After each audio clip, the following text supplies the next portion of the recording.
College uniform পরা এক শিক্ষার্থীকে বাঁশ দিয়ে আঘাত করছে পাঞ্জাবি পরিহিত এক যুবক। ভিডিওতে দেখা যায় তার সাম্প্রতিক এক ফেসবুক পোস্ট এবং অতীতে লীগের রাজনীতির সাথে সম্পৃক্ততার কথা বলে শিক্ষার্থীকে শারীরিকভাবে লাঞ্ছিত করছেন ওই যুবক।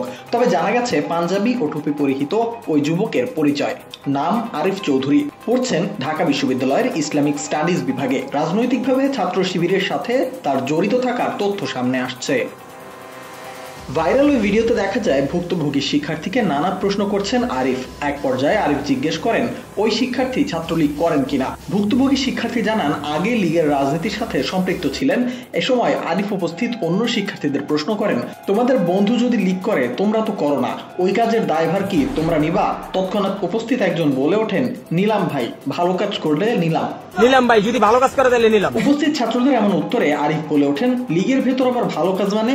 উপস্থিত ছাত্ররা আবারও উত্তরে বলেন, আছে ভাই, অনেক ভালো কাজ আছে। একজন বলেন, দায়ভার নিছি, আর কেউ না নিলে আমি নিছি। এমন পর্যায়ে আরিফ ভুক্তভোগী শিক্ষার্থীর একটি ফেসবুক পোস্ট সামনে আনেন, যেখানে লেখা, শেখ হাসিনা বীরের বেশে আসবে ফিরে বাংলাদেশে, জয় বাংলা, জয় বঙ্গবন্ধু।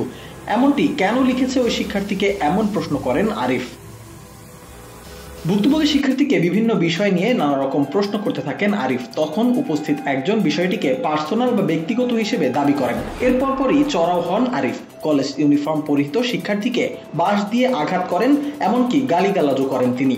এমন ঘটনার ভিডিও এখন সয়লাভ সামাজিক যোগাযোগ মাধ্যমে। কেউ কেউ এটি সমর্থন করলেও অনেকে বলছেন এমন আচরণ ব্যক্তি স্বাধীনতার উপর চরম আঘাত। কলেজ ক্যাম্পাসে বাঁশ নিয়ে শিক্ষার্থীকে এমন নির্যাতনে শঙ্কিত অনেকেই।